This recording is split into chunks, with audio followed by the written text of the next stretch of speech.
Hello everyone, hello Aces. This would be Teacher A for today.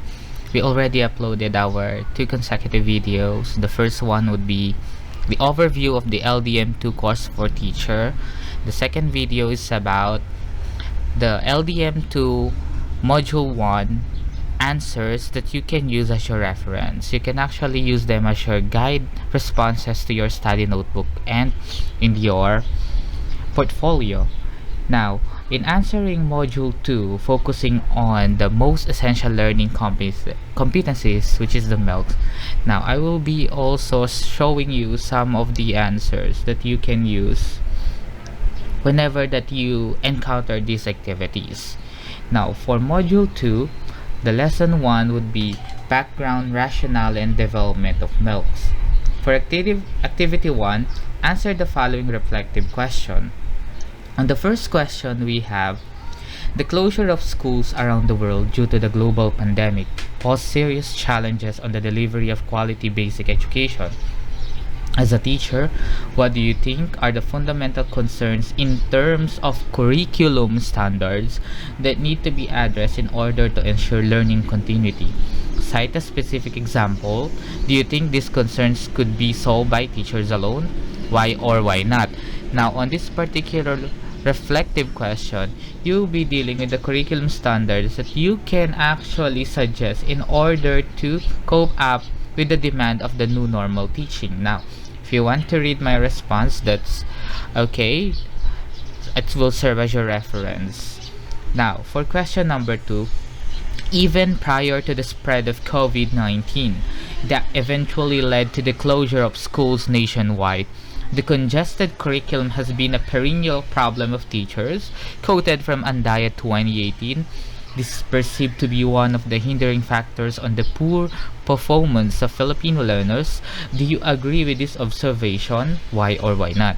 Now, based on my answer, I am agree with with the researcher Andaya about the congestion of the curriculum learning competencies. Now, if you disagree with my content, it's okay as long as this will only serve as a guidepost for you. If someone will agree on the claim of Andaya and or not, but my point here is I am very much agree that the curriculum is very congested.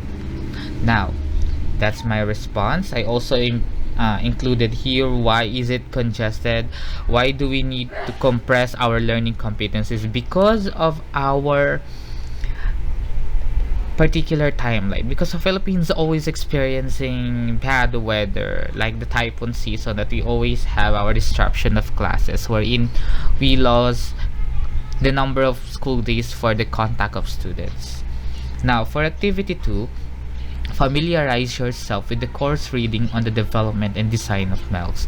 After going through the document, provide a brief and concise response to the following guide questions.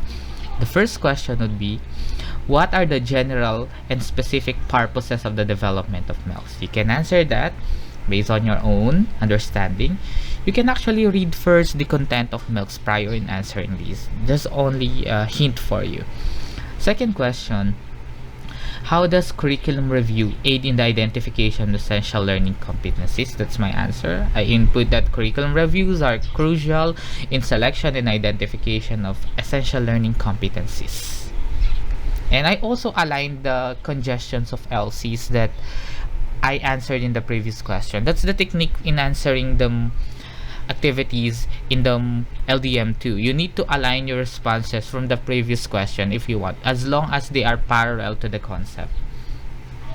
Now, I also answered this question number 3. What's the difference between essential learning competencies and desirable learning competencies? This actually is a bit tough. Yeah, because you don't want to choose or you don't want to differentiate essential to a desirable one, but I did it. You can read my response if you want. Then, number 4, how were the most essential learning competencies identified? What were the decisions made in order to trim down the number of essential learning competencies further? Now, I also incorporated here my reflection about the criteria, about the component that we need to follow in order to identify the most essential learning competencies. Now, on this part, number 5, what is the importance of the milks in ensuring the delivery of quality instruction? I also put here my personal opinion about what would be the purpose of milks in ensuring the delivery of quality instruction. Next, we also have here the activity 3. It is just complying with the unpacking of milks. Now, here we have the merged and clustered K-12 learning competencies. I have here the example of competencies that I browse in the old CG of Filipino 8 in the Filipino 8 subject, wherein I identified that these competencies were merged into the MELC's new competency, but MELCs do not have any code because they are compressed on that particular competency. Now, if we'll be continuing this here, this table also require you to answer the retained competency and the trap competency. You can compare the MELCs and the old curriculum guide that we use on the pre-COVID years.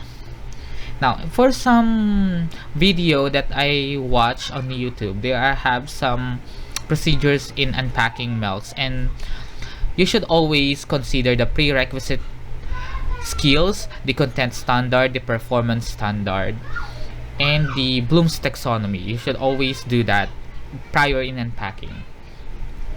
Now, I also have here the lesson 2, unpacking and combining MELCs into learning objectives. The first question, what is the importance of unpacking and combining the MELCs? We have here. And what considerations must be taken in unpacking and combining the MELCs?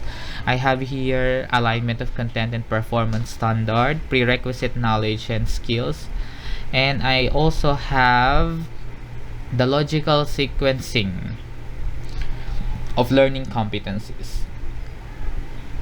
And we also have question number 3. Do all the MELCs need to be unpacked or combined? Why or why not? This is my response. It's up to you if you want to be or choose this response as your guidepost, or you are against with it. It's up to you, because the main target of the activities in the module 2 and the succeeding modules in the LDM2 would be to have teachers' reflection on what they gained or what perspective they see in the 2020-2021 school year and in the new normal teaching. That will be all as sample responses. Hope this will help you a lot as your guidepost and reference in answering your own study notebook. That will be all. Happy learning, everyone. Please stay tuned for our next module reference and answers guidepost.